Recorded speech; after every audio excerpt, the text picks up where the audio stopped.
discussion today is going to be on development of Iranian Islamic thought prior to the revolution.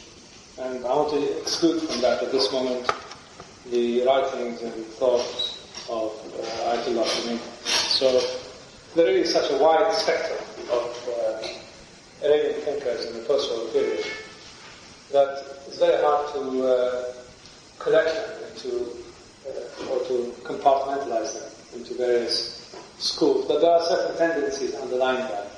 And I think you can divide the evolution of Iranian Islamic thought in the 1960s and 70s into perhaps 4 compartments. The first one would be traditional.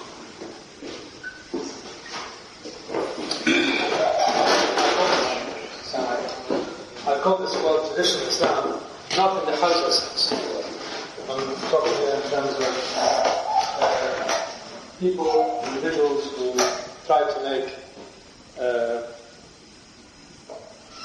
unite the underlying principles of the traditional practices of Islam in ways that, to them, unveil the reality of Islam.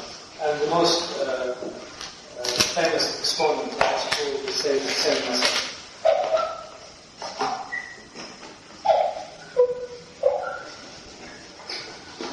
The other centers of Islamic thought are called the non-Hausa philosophers. Now, when I say non-Hausa, I mean that they were Muhammadans, but they were not necessarily associated with particular madrasas or took pupils in the Hausa sense of the word, but they were representative of the traditional school of Islamic philosophy. And the one most representative of that is Allama Muhammad Hussein Tabatabai.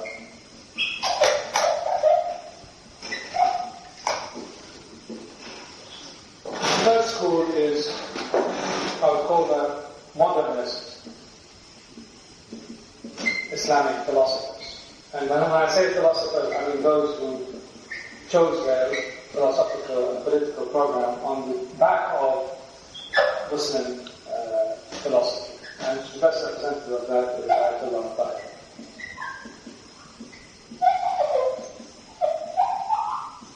And the last school is, I would call that the school of sociological Islam. And the best representative of that is Shariati-S. Now, there was an alliance of sort at the political level between modernist Islamic philosophers and sociological Islam, and a much weaker alliance between the proponents of traditional Islamic thought and the non-Hausa philosophers. For example, there was a very good relationship between Nasr and Allama Tabatabai, and you can say that there was a cleavage between these two. We say it now because we think primarily in political terms, in the sense that this camp here broadly accepted the political status quo, and in some cases were supportive of the status quo, like Sayyid Nasr. And the other camp was broadly anti-status quo, that is those who rejected the continuation of Pahlavi rule, and one way or another sought either the reform or the overthrow of the system. I'm not going to talk about these two gentlemen because we'll talk about them later, inshallah, when we discuss the contribution of the traditional religious seminaries to the evolution of modernist Islamic thought in Iran in the 1970s and 80s. So I'll talk about them, inshallah, in the context of Ayatollah Khomeini and so on. So the conversation or discussion today will be based on Ali Shariati and Sayyid Hussein Nasr.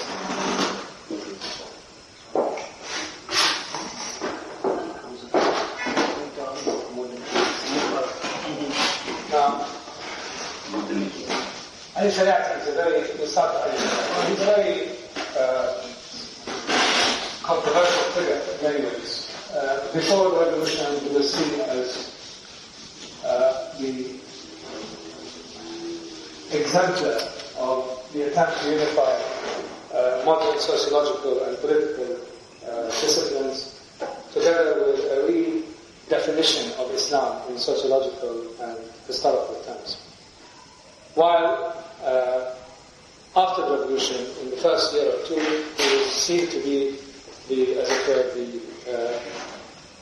the spiritual godfather of the revolution. And then gradually, opinion turned against him, so that in the 1980s, his legacy was de-emphasized, and only recently is he being rehabilitated again.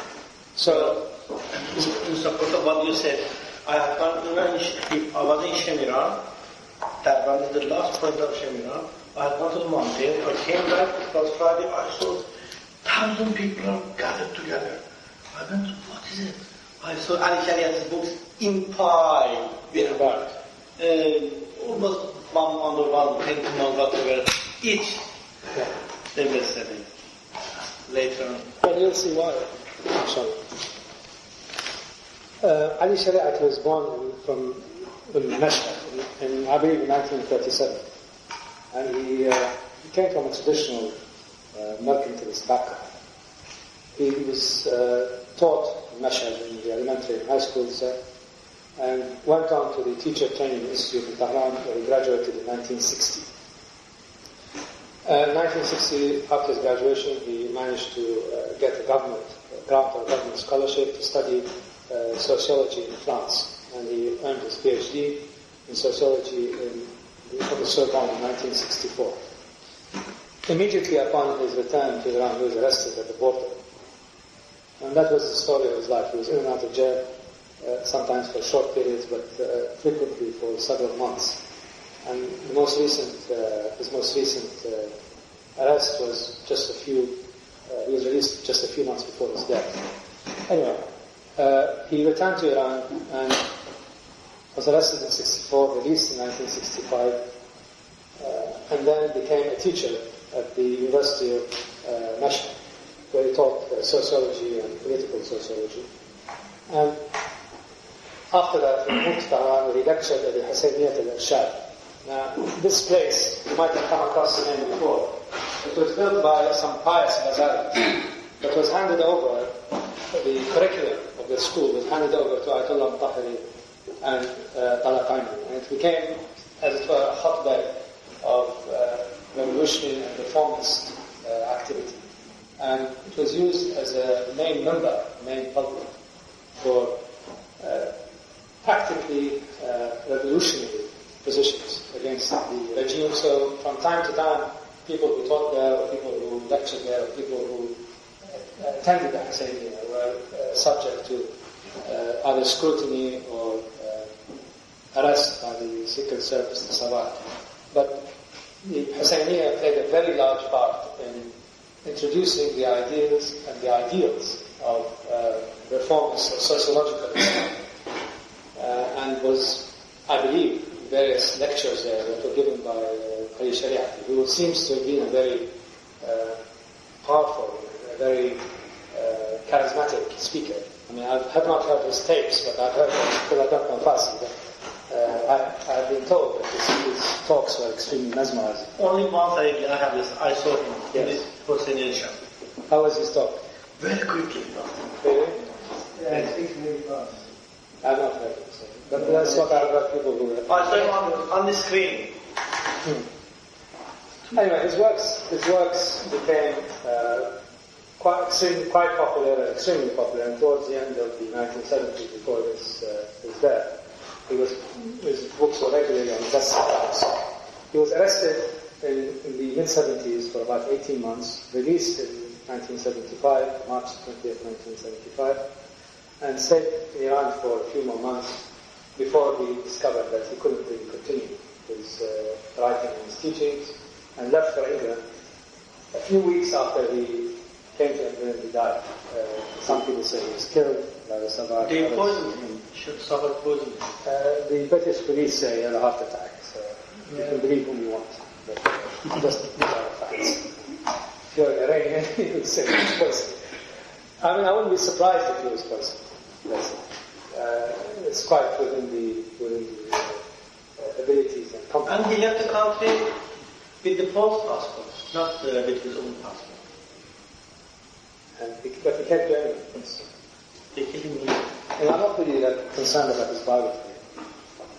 I'm more concerned about his ideas and about the influence that he had on the course of events and the politicization of the Islamic movement, as it were, in the 1970s.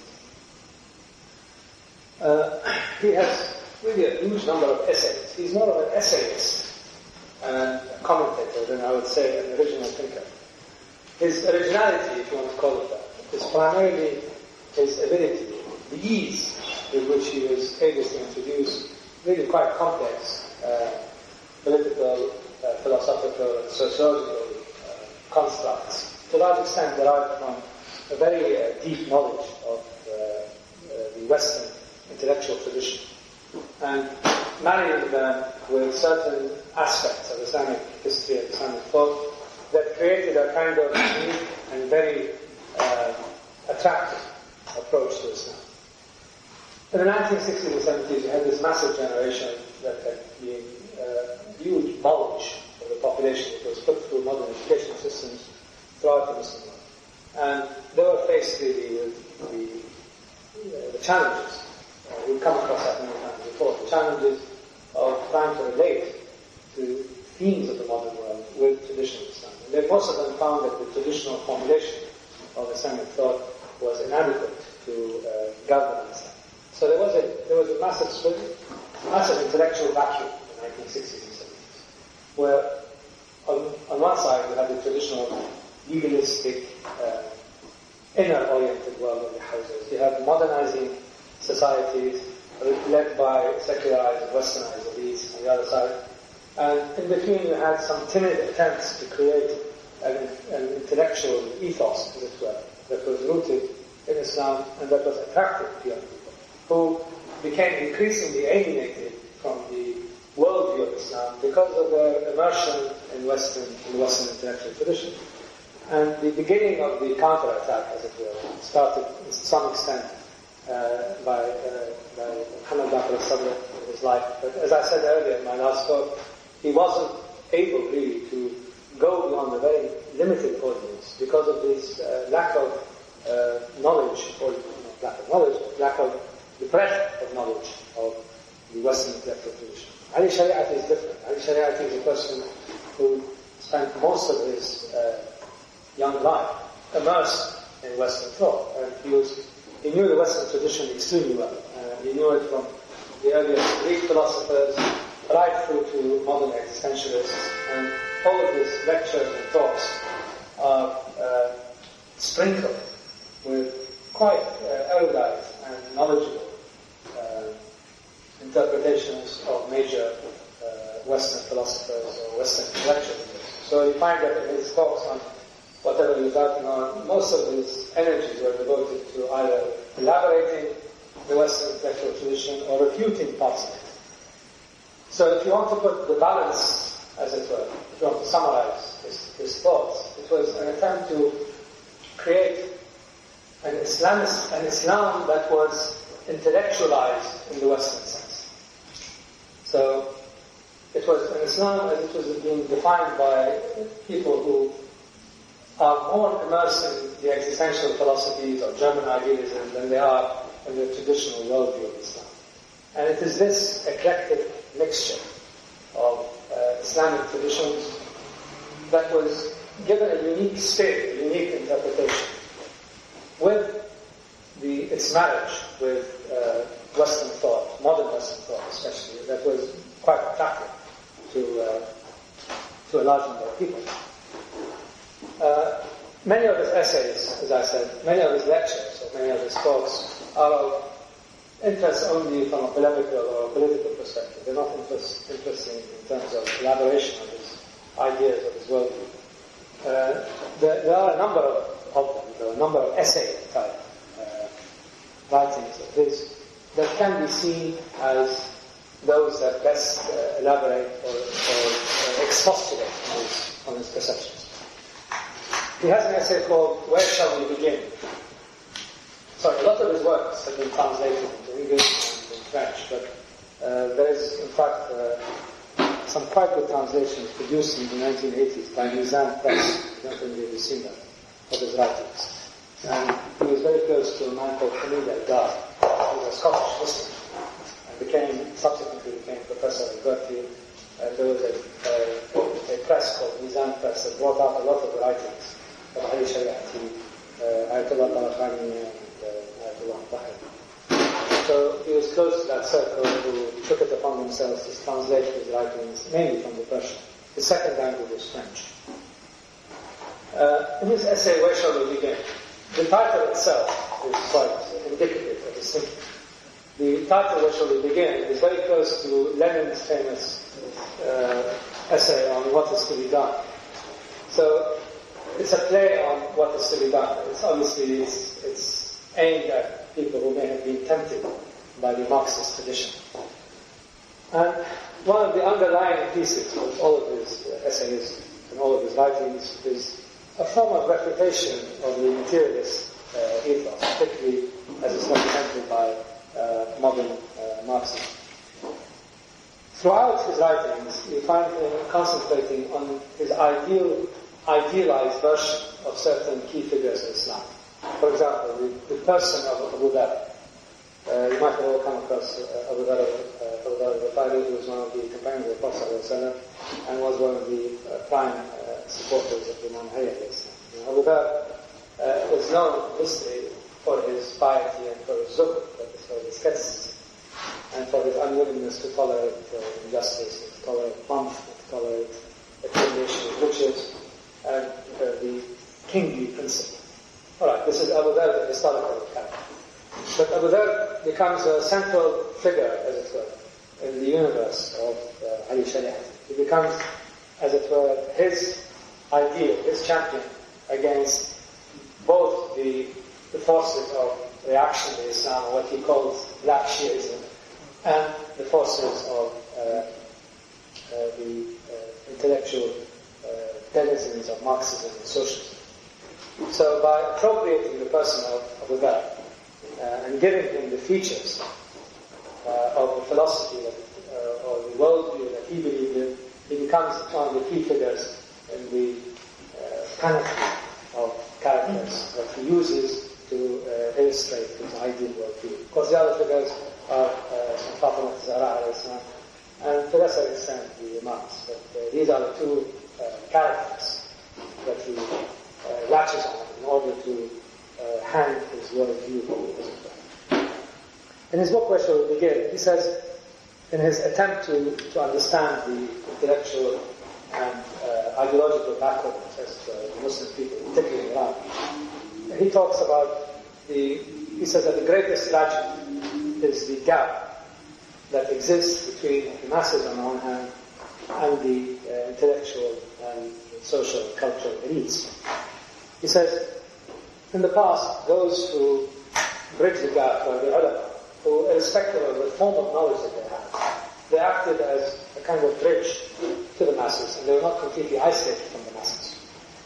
The intellectuals who have taken on the role of being the thinkers and arbiters of ideologies and worldviews in Muslim countries, because they've been trained and because they've passed through this modern system, are basically trained in isolated fortresses, that's using his word, that are distant from the mass. And one of the key preconditions for societal change and reform in the Muslim world is for the development of what he calls the enlightened figure. Now he distinguishes the enlightened person from the intellectual. And he calls I believe, correctly, my name is not my first, is Roshan Fikr. The traditional intellectuals are those whom he sees as being chained, as it were, to a worldview that is peculiarly alien and Western to a large extent. While the enlightened figure is a person who is able to bridge the gap between the world of ideas and thoughts and between the masses as a whole.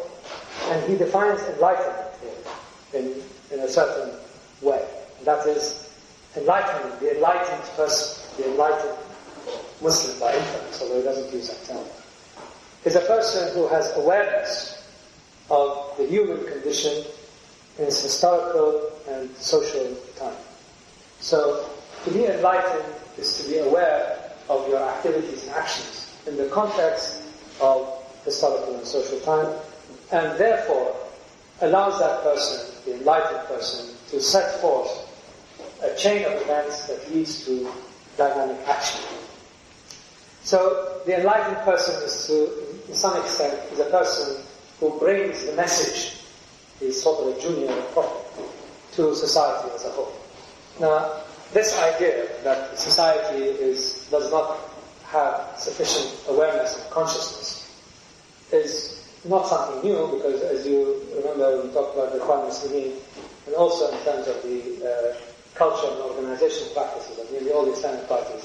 We have something called wa'i, which is consciousness.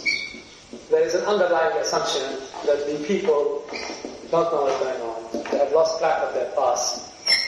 They have lost track of their true understanding of their deen, their religion, and that the purpose, one of the main purposes of the enlightened person is to bridge that gap and bring an increased degree, heightened awareness, consciousness to the mass of the population. Enlightenment to him does not include strictly religious knowledge, but it's something to do with a form of hikmah, form of Quranic hikmah.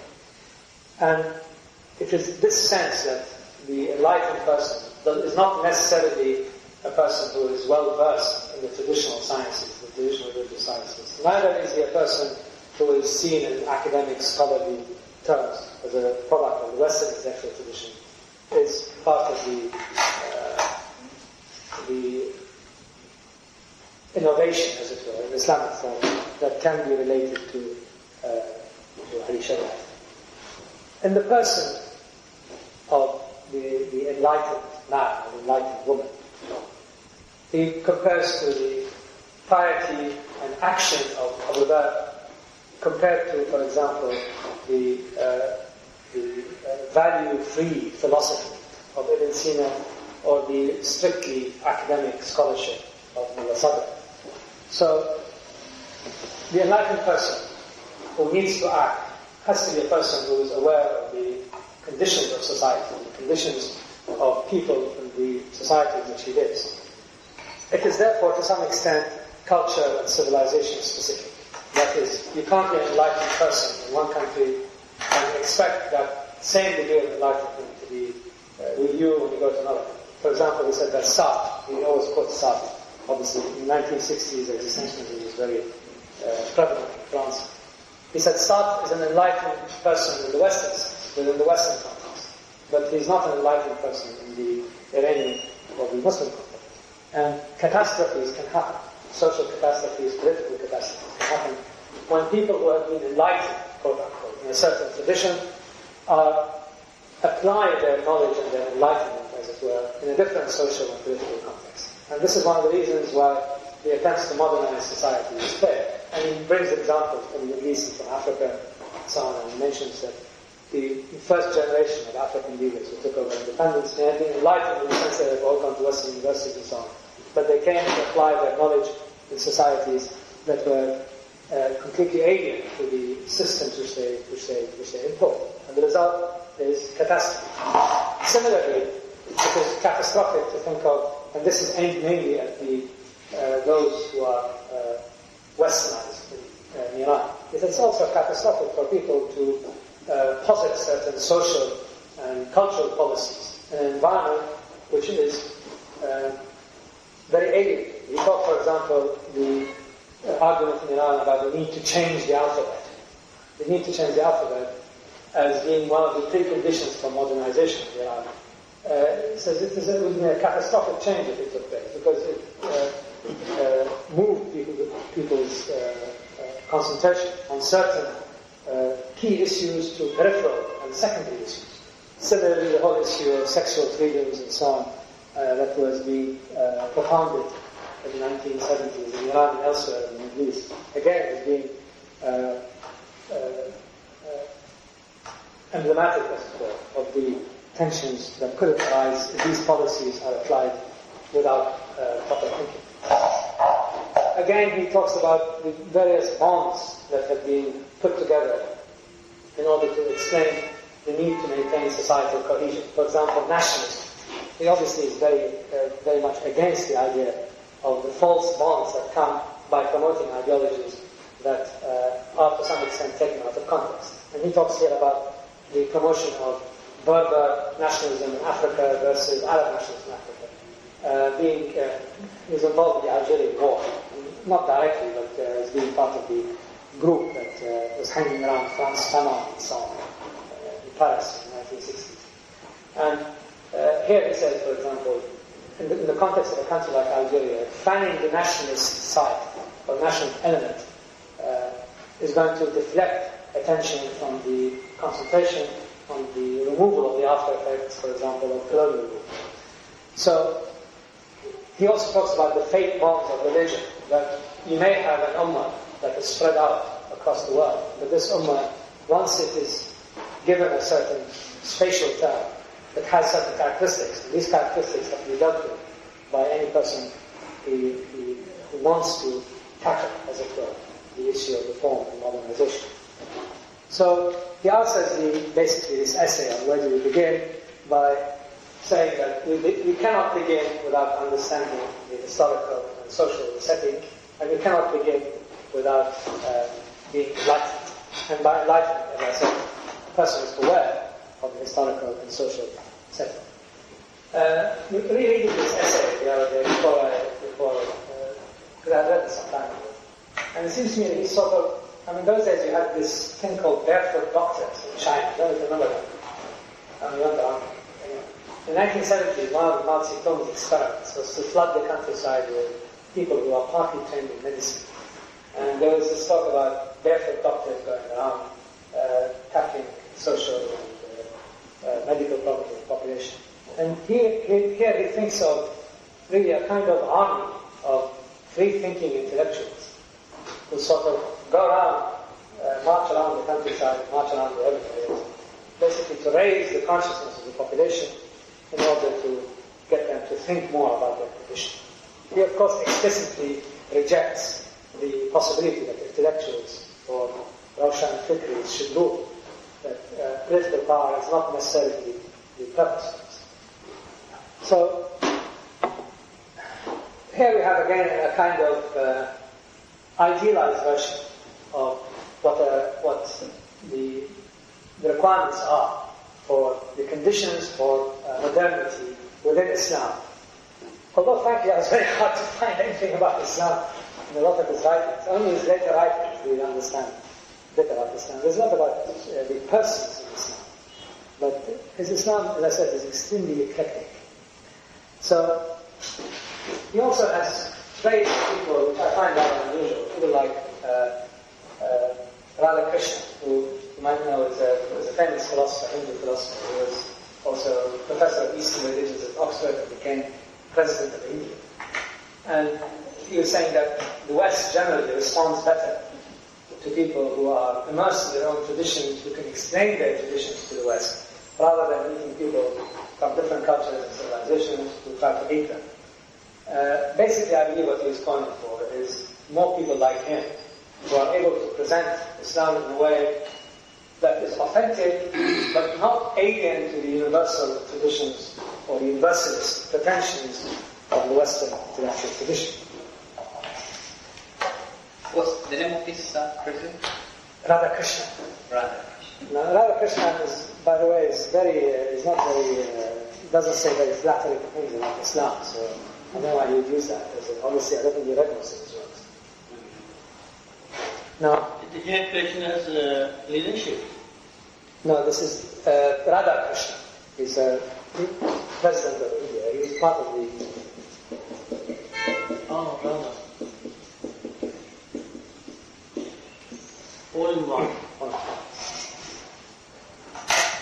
Another essay called Man in Islam. He tries to answer the critique of religion as being anti-humanist.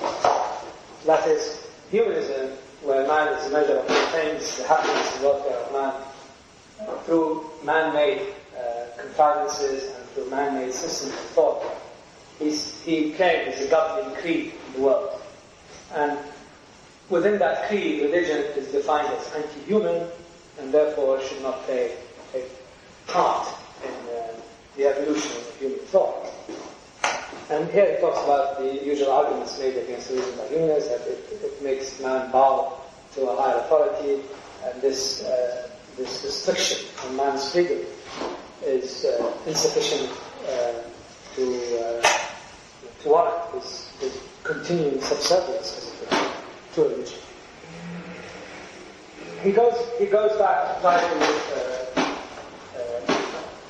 focused on the idea of creation in all religions, and how the humanism of the West, that is the features of it which elevates man, it is not so much universalist, but is a response to the Western religious tradition in which the Catholic Church and subsequently other churches tried to dominate the sphere of intellectual and social thought and impose on the West a very aggressive perception of the nature of man.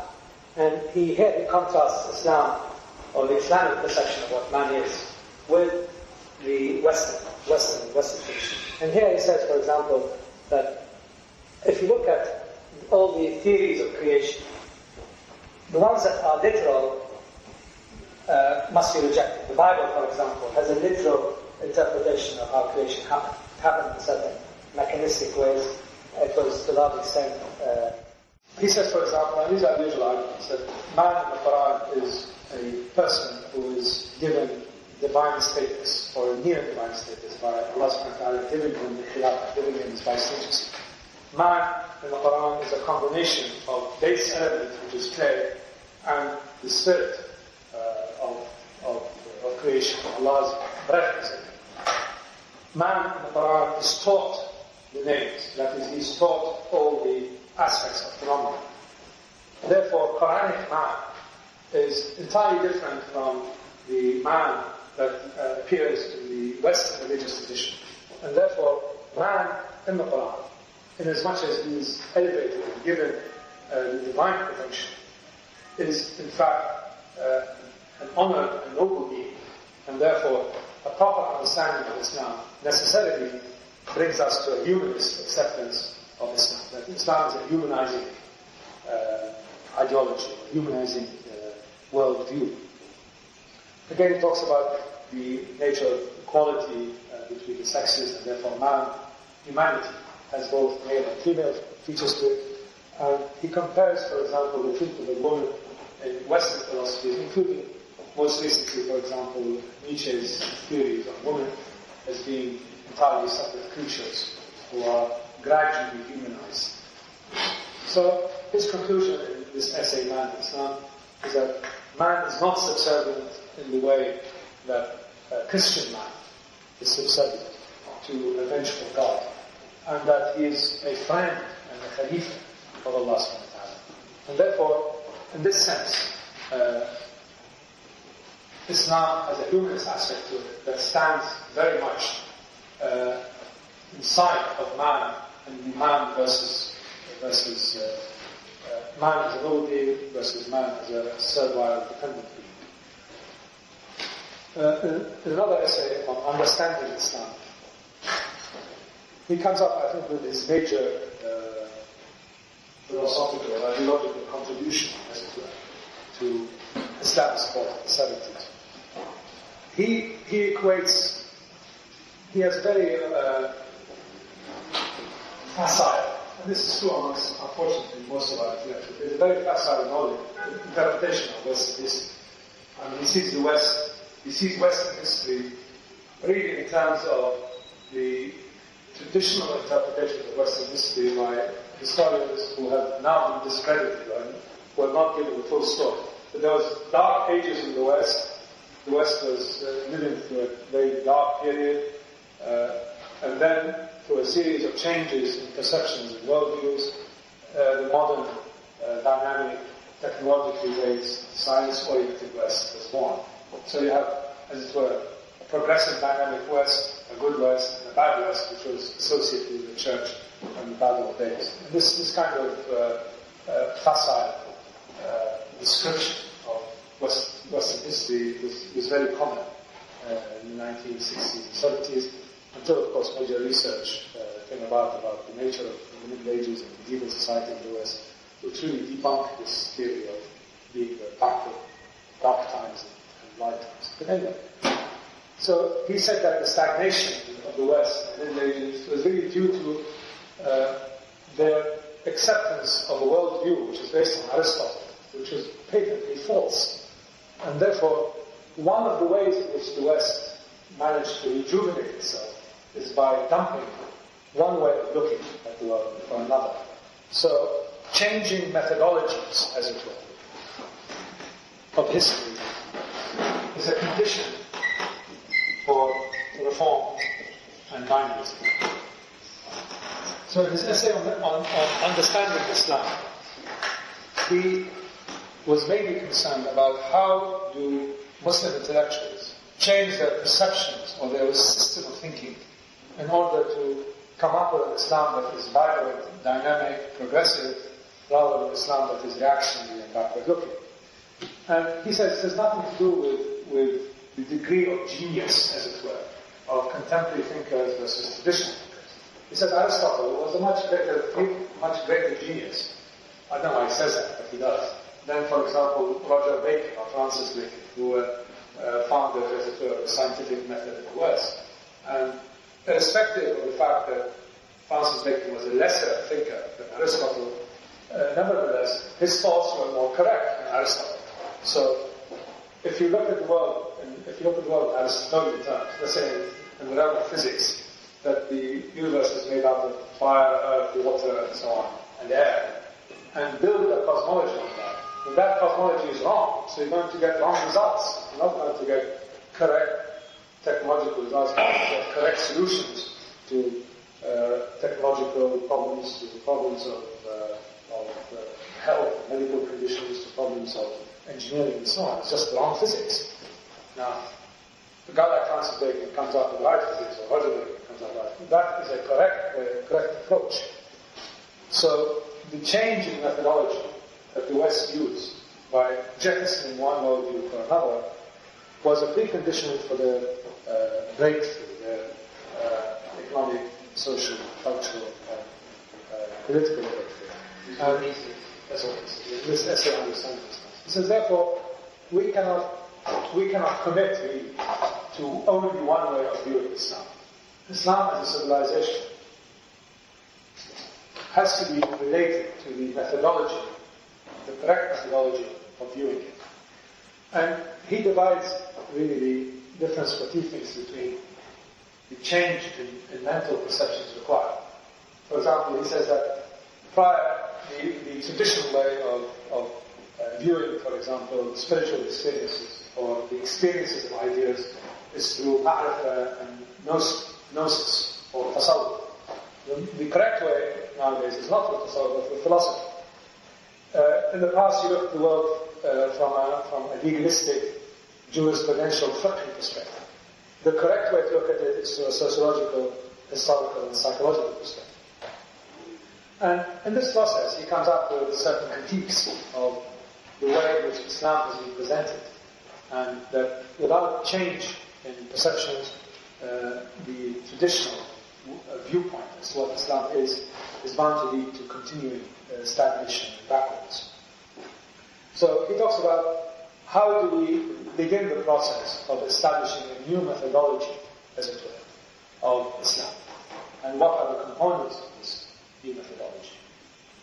He commences by saying that there are really two ways of knowing a society, an individual, or a religion in this case. And one is through the writings, the attributions of that society, individual, or religion. That is, from the text, from the commentaries, from what people actually said. And the other one is to study the social and historical conditions in which these things emerged. So, in the case of Islam, there are two ways.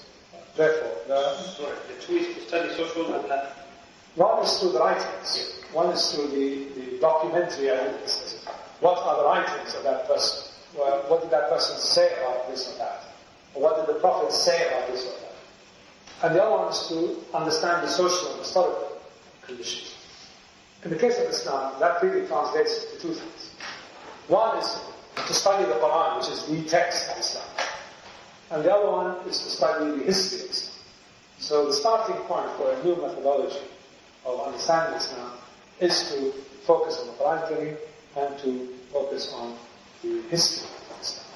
And here he borrows, his next step is to borrow really from the fashionable sociological theories of the 1960s about the typologies of societies, that is, the landscape of societies.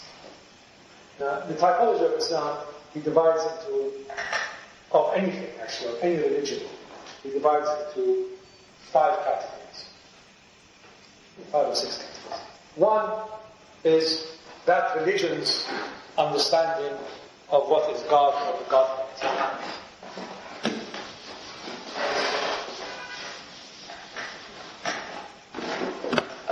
So step one is, how does a religion understand God or the Godhead? In the case of Islam, it's a Muslim. 2,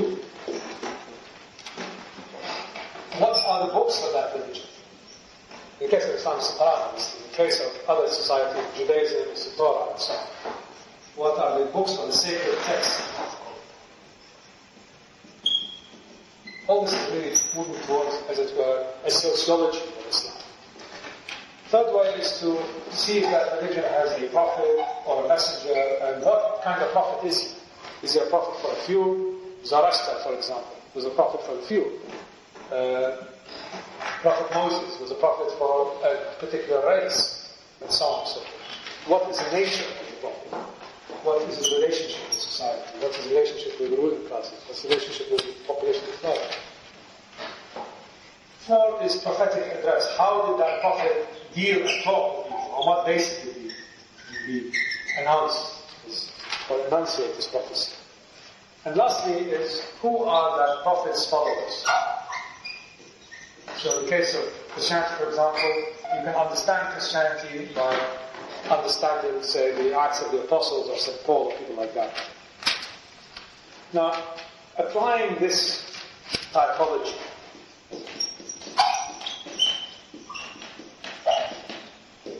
to Islam, he starts with the Quran. What kind of book is it? What does it say about various issues? What does it say about other books? What does the Quran say about life? What does the Quran say about Allah subhanahu wa ta'ala? What does it say about man? So, viewing the sacred text in the context of the typology of the landscape allows you to see what kind of book it is. What's the nature of that book? So, a reassessment or a re-understanding of the Quran in terms of modern concerns, as it were, in terms of present societal concerns, is a requirement if we're going to come up with a new Islamic sociology. Know the person of the Prophet. What kind of person was he? He's an orphan. What does that mean? What does it mean to be raised for the first 5 years of your life in the desert? What lessons do you learn? Why is there this discontinuity in his life between being with his family, being an orphan with his family, and sent out to the desert and back? What does this really mean? What are the signals that we're getting from the prophecy? What does it mean that he uses that example many times, which he brings from Carlyle, the English historian Carlyle, about the Prophet ﷺ with his great hand holding the little hand of Imam Ali. So the Prophet seen in terms of his personal relationships, the Prophet seen in terms of his attitude to women, his attitude to enemies, his attitude to home, his attitude to exile, things like that. Then, lastly, point 4 is, how did the Prophet address his people? How did he address Muslims? In what capacity? What form? Did he address them down? Did he address them up? Did he address them on the same level? Did he talk to people in the same way? Did he have different not different, but complementary statements at different gradations to different classes and categories of individuals and so on. And lastly, know who the prophetic followers are and who actually represents the prophetic tradition after the passage of the Prophet. Who represents him better? Is he better represented by Abu Bakr or is he better represented by Uthman? And so on. This kind of reassessment, as it were, of the principles of Islamic perception is what he was driving at, I think. And he comes up really with that the three ways in which Islam has as it were, became compartmentalized. Is that you have the Islam of the philosophers, the Islam of the elitists, which is reflective of the quality of the individuals themselves. It says all you have to do to understand, for example, the quality of Islamic philosophy, as it relates to Islam, as it relates to this typology, is to look at the life of Ibn Sina, who had really no faith, absolutely no faith, and was served all the rulers, but he was a great thinker. If you look at, he condemned Sufism in the same vein. He said, let's look at Hallaj, and I don't know if you've heard about Nasr Hallaj, and how he ran around the streets of Baghdad shouting these the truth, and how. He says, if society does that as a whole, all of society follows the examples of Hallaj, there will be madness and chaos in the streets. So, madness is a social consequence of individual acts of ecstasy. So that, to him, that cannot be a way out. And the last one he compares to the Islam of Abu Bakr and of Imam Hussain Islam, which he calls the true Islam of life and liberty, and is the Islam that we should aspire to. So, he comes down really to understand Islam more in ideological terms, rather than as a culture. And by ideological terms, it is really the attempt to intellectualize Islam, to turn it into a worldview, to turn it into a system, to turn it into a set of, not just a set of beliefs and practices, but a way of perceiving reality, and a way of perceiving the progress of societies, the way of conducting yourself at all levels of human activity. So, the ideology of Islam, he contrasts to the culture of Islam. He says what we have been given in the past has been a cultural form of Islam, an Islam that is rooted in the practices and cultures of particular regions, and that is rooted in the traditions of particular classes of people who accept who insist that they are the true proponents of Islam.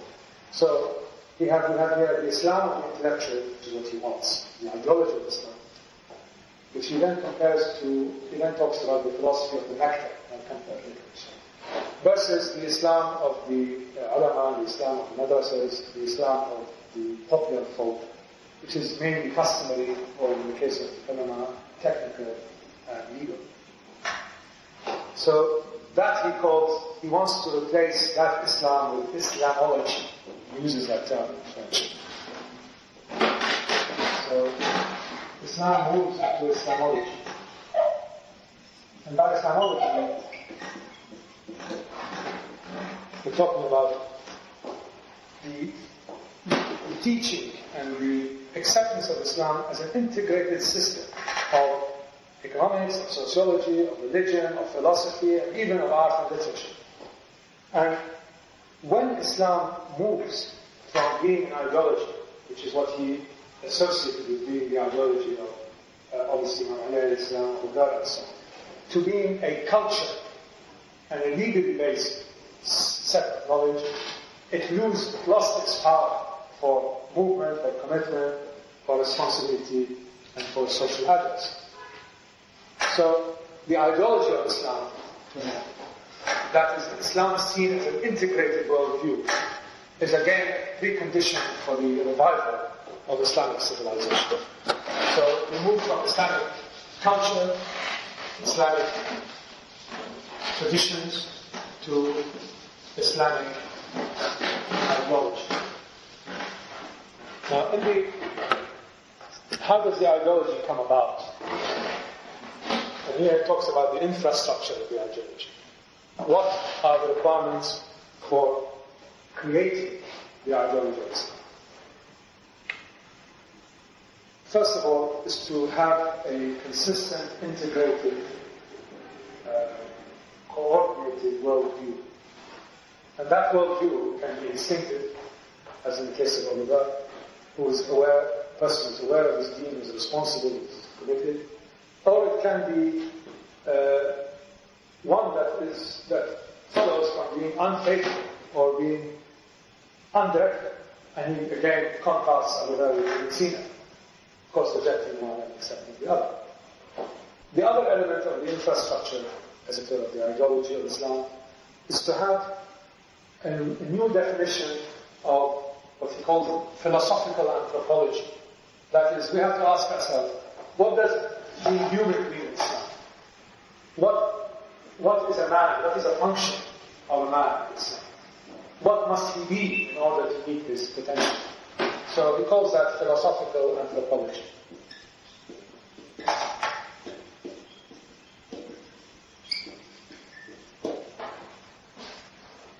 The next thing is to have a philosophy of Islam. To create an integrated worldview of Islam, or Islamic ideology, you have to have a philosophy of Islam. That is, the review of the processes of history in Islam has to lead to a certain conclusion as to what does history mean in Islam? What is it the unfolding of? Is it the unfolding of a certain prophetic pattern? Is it the unfolding of tyranny? Is it the unfolding of righteous rebellion and unacceptable oppressive rule? So we have to come up with a new historical philosophy of history in Islam. So what do you mean by man, the rules of man in Islam? You mean human being generally or man along with woman? No, human beings. He then talks about creating a sociological view of Islam.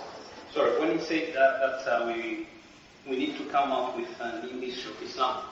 Not history, it's philosophy of Islam. Oh, philosophy of history. Yeah, of history. Oh, the way we perceive it. Yes, for example, what does the say the uprising of Imam Hussein mean in Islam? Is it a rejection of is it just an incident? Can be seen as oppressors fighting the oppressed? Is it the introduction of kingly rule versus, is that the way that history unfolds? Or is it just an incident with no meaning? I mean, that's what I mean by philosophy of history. Not a value to meaning to philosophy of history. And again, you come up with the notion that the sociological, because he's a sociologist, obviously he thinks in societal terms. He does not think more in terms of individual action.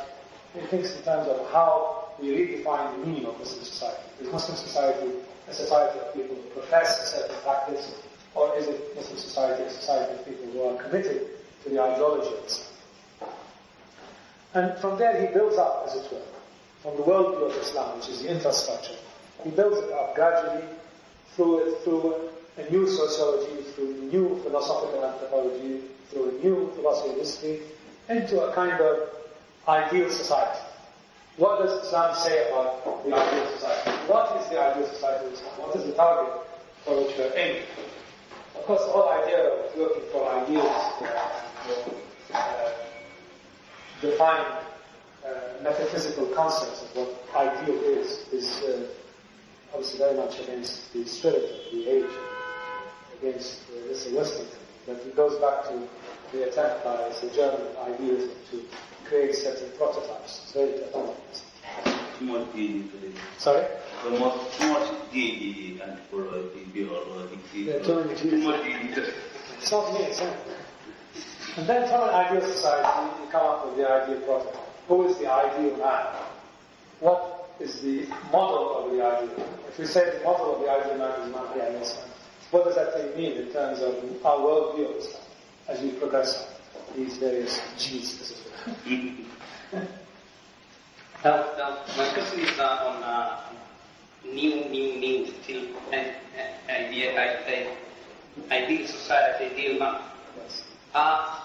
Maybe to one extent or to some extent, yes. I have some more complications. Okay, then Let me just he's developed a figure of the third. It's actually from one of his books I read through. I found it hard to understand, but Mr. Demeter was French sociology in the 1960s. We wouldn't know better, it's a lot of nonsense. Anyway.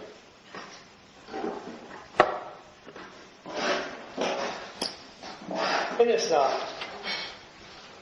actually there's two words. I would not, I don't think it is very, very useful. I'll leave it for you to look at. That's from the essay on understanding Islam. Okay, I'll try to. I could barely make sense of it. Because I don't know. He has here a hierarchy of how we go from Allah to man. And this is Islam. We have the Khalifa, who is man, and he's endowed with certain qualities. Consciousness, freedom, faith. That is what being a Khalifa means. These are the attributes of Khilafah. The Khilafah in Islam requires also a protocol, requires also the model that I referred to last time. And here let's call him the leader. And he's the prototype of the genre. From the leader, we go down to the ideal society, or the community.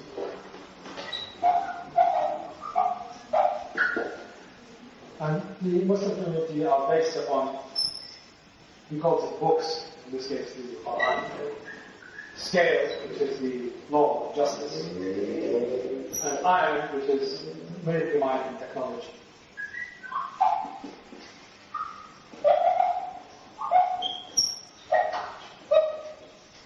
Now, in the absence of the ideal, you have leadership that is temporal, because you can't be temporal in the sense that it's limited by time. And here, the temporal leadership gives to the imams. There's a forced injection of directives. This is the flow of Islamic society as it moves sociologically down the path. So these are, I mean, to me it's not very useful to see it. Obviously, this is not subject to discussion. So the redesign of Islamic thought has to be based on the revival of these concepts and their refinement to the point where we reach the prototype of the ideal. And this is his notion as to how the Islamic the modernization and introducing dynamism into Islamic society should flow. Flows through recognition, refinement of each of the concepts that lead to the reform of society as a whole. Now, within a particularly Shia context, he has an essay called Red Shiism versus Black Shiism. And here he introduces his famous epithets of Allawi Shiism and Safawi Shiism. He defines, he says that there are historically two kinds of Shiism. One is the Shiism of Nasr, which he calls Allawi Shiism. And that he associates with Red Shiism, that is revolutionary Shiism. And Red Shiism is based on La. No. Prophet ﷺ started by saying La ilaha. La ilaha was, his entire life was based on no. No to tyranny, no to injustice, no to oppression. So the true Shia, the true Alawi Shia, bases his life on no or refutation. In modern terms, I would call it a refusing.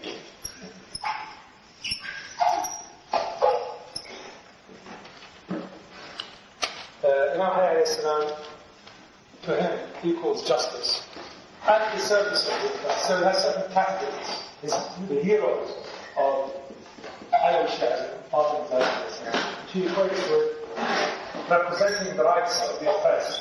And here he goes on about the historical significance, or the meta-historical significance of Fatah, for example. And that Fatima Zahra was born in poverty, was Zahida throughout her life, was Abida throughout her life, and insisted on her rights, even though her rights were taken. So Fatima as an ideal, Fatima as an ideal, is the ideal of representing the rights of the oppressed. Imam Ali al-Islam becomes a fighter for justice in the service of the oppressed. So his entire rule is seen as the embodiment of justice and the upliftment of the oppressed. And he goes in his works against Uthman in a very excessive way. Imam Hassan al-Islam is seen as the representative of Imam Islam, which is the ultimate result of this chain I'm talking about, versus the concept of Islamic rule or hukum.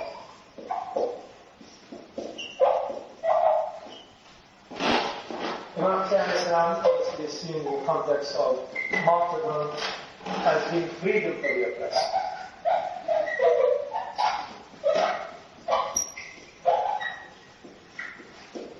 And there is seen as a witness.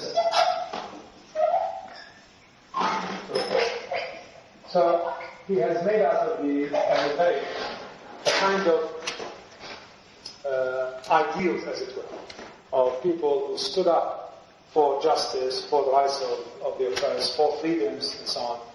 And these link with the know of original late Shi'ism, that is revolutionary Shi'ism, which throughout Islamic history was a Shi'ism that refused to cooperate with authority, that was always in a state of insurrection, that was always in a state of demanding rights for the oppressed. Obviously, this is a very selective reading of history, because to a very large extent, the Shia nobility were the cornerstone of the Abbasi Empire. So this is a lot of nonsense from a historical point of view. But it's fine from an ideological point of view. This is the common problem with writers and thinkers of the 1960s and 70s, that they present certain claims that do not withstand the test of evidence. But nevertheless, it is ideologically satisfying, and in some ways to present figures, religious figures, in such accessible ways. He also came up with the slogan of every land is Karbala and every day is Ashura. So